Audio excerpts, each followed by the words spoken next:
We begin tonight with a basic truth. This is not normal. The federal government entering its sixth day of a shutdown that the president said would be his fault. The stock market continuing wild swings down and back up today, which is at least partly linked to the chaos in Washington. And as the Democrats ready to take over the House next week, polling shows record opposition to Trump and a widespread view that he does indeed own this shutdown. I will take the mantle. I will be the one to shut it down. I'm not going to blame you for it. The last time you shut it down, it didn't work. I will take the mantle of shutting down. And here's your report card, Mr. President. Tonight, Americans agree by a 14-point margin, saying Trump is to blame for this young shutdown. Here are the new numbers from Reuters. The poll showing 47% say Trump deserves most of the blame, 33% blame the Democrats, 7% blame the remaining Republicans in Congress. Another poll finding a similar 43% blaming Trump. And those bad vibes for the shutdown, well, they're spreading and contaminating Trump's overall approval because it's plummeted to just 39% with 56% disapproval. Now, that is bad. You hear these numbers a lot in politics, and it's easy for them to kind of like blend together at a certain point. But stop and think about it like this. The Democrats just won the midterms by a larger margin, 8%, than the national margin for other widely celebrated waves like the Republicans' 1994 revolution, which made Newt Gingrich Speaker. 8%.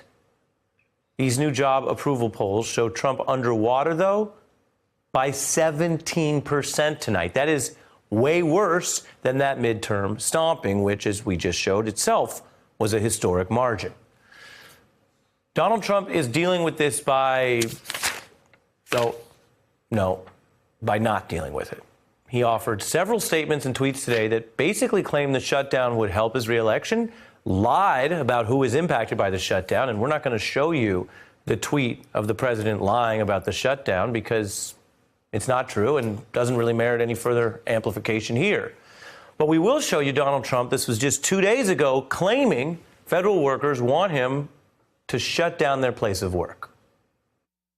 Well, I think they understand what's happening. They want border security. The people of this country want border security. Many of those workers have said to me and communicated, stay out until you get the funding for the wall. These federal workers want the wall. A, it's not true. B, a more minor point, how are all these federal workers communicating directly with Donald Trump about their policy views? I mean, by what mechanism did he gather that or claim to gather that opinion? Now let's show you some facts about the public opinion, since that is part of any shutdown debate. Most Americans oppose Trump's shutdown, and just 35% of those surveyed in this Reuters poll say they backed including money for the wall in the first place in the bill. Only 25% took the more extreme bargaining position here that they would support both the wall and the mechanism of Donald Trump shutting down the entire federal government, quote, over the matter. Now, the lame duck Congress hasn't done much this week to move the ball in any which way. Mitch McConnell's Senate back in session today for a grand total of 4 minutes before adjourning, a symbolic number that was echoed by the lower chamber. Paul Ryan's House was in session for 2 minutes and 43 seconds. Now, one Democratic congressman tried to use those moments, literally moments, to force a vote on a bill to fund the government without getting into the wall debate. Now, the next time you'll see any of those politicians you just saw on your screen on the floor of their respective congressional houses, well, even to do nothing, the next time we even see that will be Monday. So government stays closed at least until then. And meanwhile, the expected incoming Speaker of the House, Nancy Pelosi, making it clear she does not intend to blink, and she'll only send up spending bills when she takes charge that fund the government, but not Trump's wall. The reporting from Politico here is that House Democrats believe that move would put pressure on Mitch McConnell to follow suit, and they're confident their political leverage will only increase the longer the shutdown lasts, a notion that some GOP leaders agree with privately. How long will congressional Republicans back up Trump on a task that may continue to hurt their party? Well, a normal president would take any sustained pushback from his own party seriously on a fight that by definition cannot last forever because the government cannot stay closed forever. But I'll tell you this, because I like to keep it real with you guys. That normal premise is a thin foundation to work off of because, as we all know now, There is nothing normal about this. Now let's get into it. I got Jason Johnson here, politics editor at TheRoot.com, Mara Gay, member of the New York Times editorial board, and Jennifer Rubin, a conservative opinion writer at The Washington Post, all MSNBC contributors. Jennifer, where do we go from here? There is no good solution for Donald Trump because, as you mentioned, Ari, Nancy Pelosi is going to send a clean clean continuing resolution back to the Senate. The Senate already passed one of these. So what do they say now? Well, we voted for it before, but we're not going to vote for it now. Perhaps they added a few $100 million, but not directly for the wall. That's a loss for Trump. Maybe someone gets really creative, follows Newt Gingrich's advice, which is to give him $5 billion, but get full legalization for the Dreamers. That'll really drive his base crazy. So there's only 3 or 4 ways out of this, and none of them are getting Trump what he wants.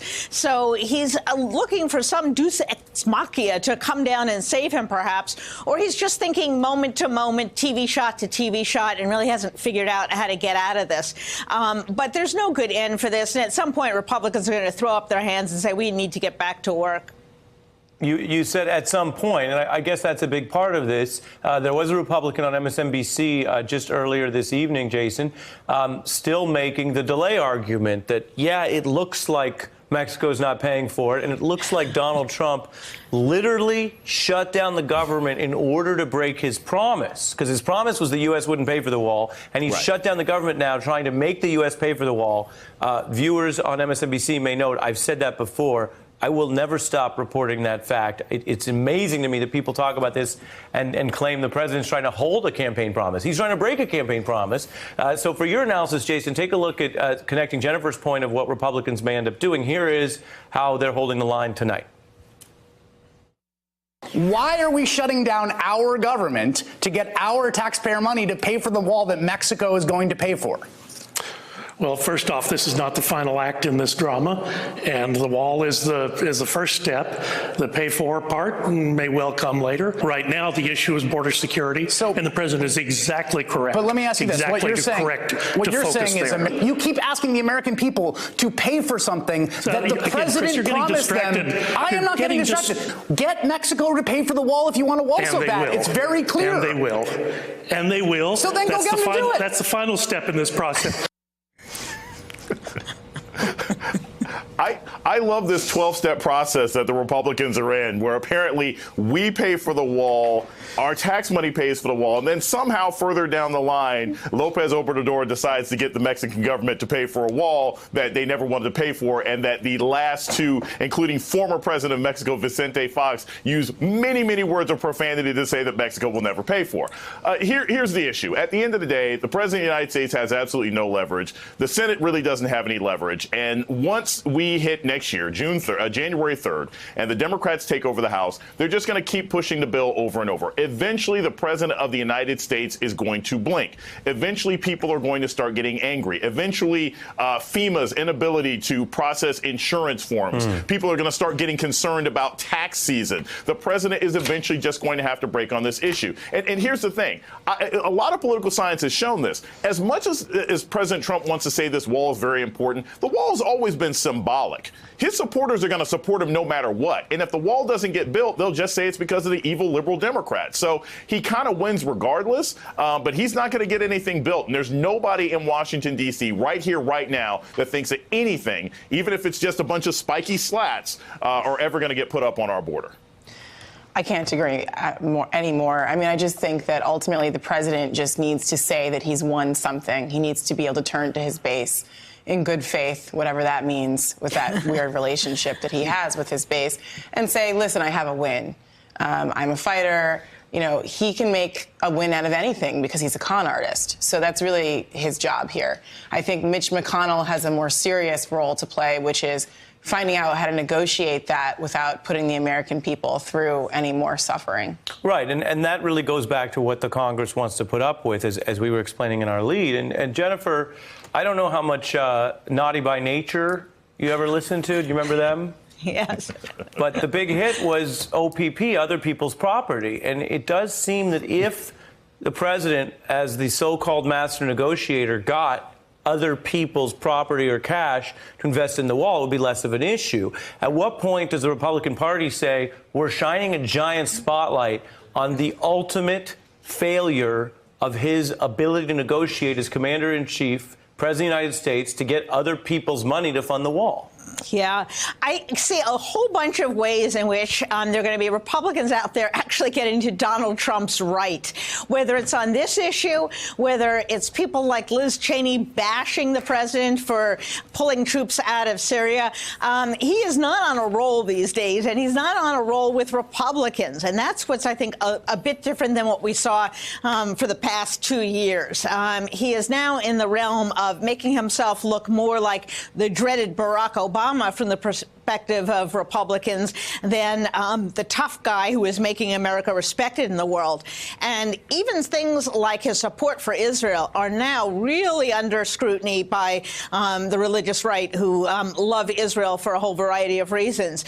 He's putting them in harm's way now by pulling troops out of Syria, putting Iran right on the doorstep of Israel. Whether it's that, whether it's the wall, whether it's the shutdown, whether it's donors' money in the markets, which is going up and down like a yo-yo, you do wonder just how much patience they're going to have with this guy when it's their money, when it's their interests that suddenly are at issue.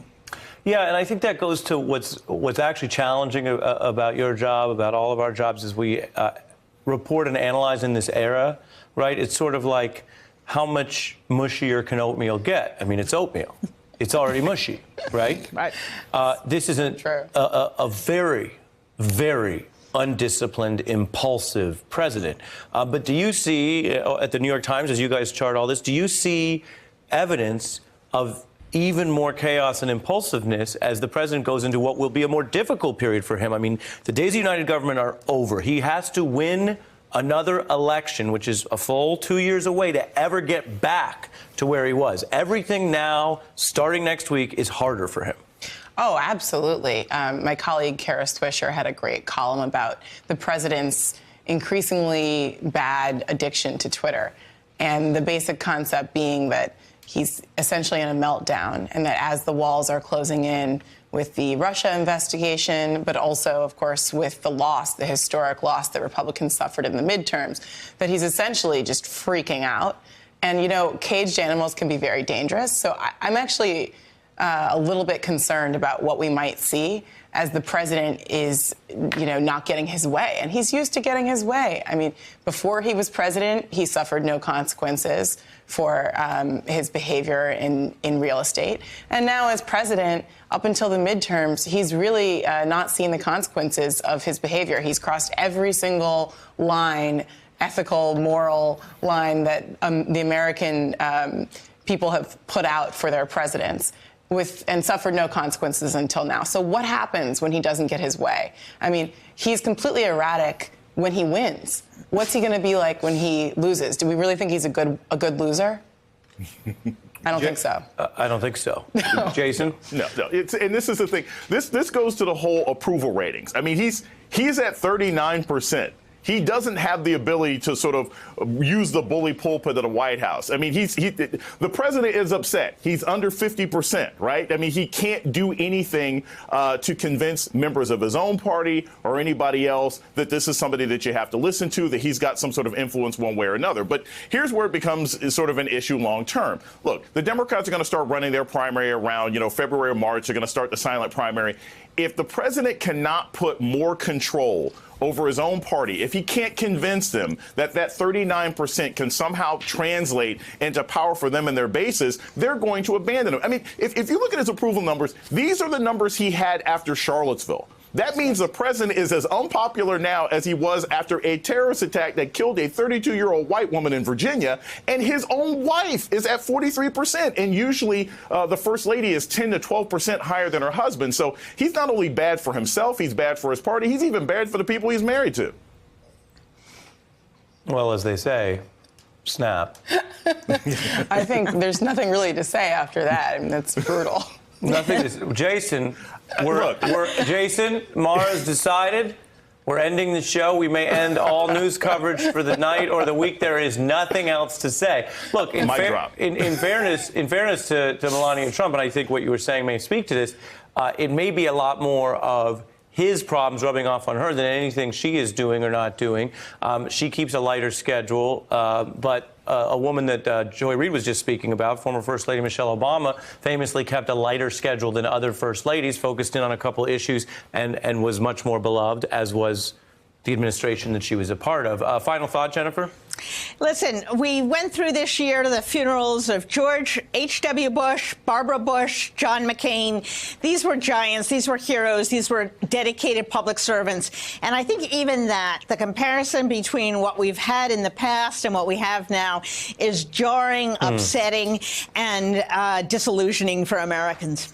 Well, and it's disillusioning, and yet the larger point you're appealing to is something positive, which is not just partisan comparisons, not team red or blue. Right. The outpouring for George Bush Sr., whether one agreed or disagreed with some of his policies, but the respect for him as a person of public service and dignity, in contrast to what you're seeing today, is at least the silver lining, too, as the Grateful Dead would say, a touch of gray. Jennifer and Jason come back. Mara, we thank you for joining us here at the top of the show. Thanks for checking out our YouTube channel. Subscribe by clicking on the button below for more from The Last Word and the rest of MSNBC.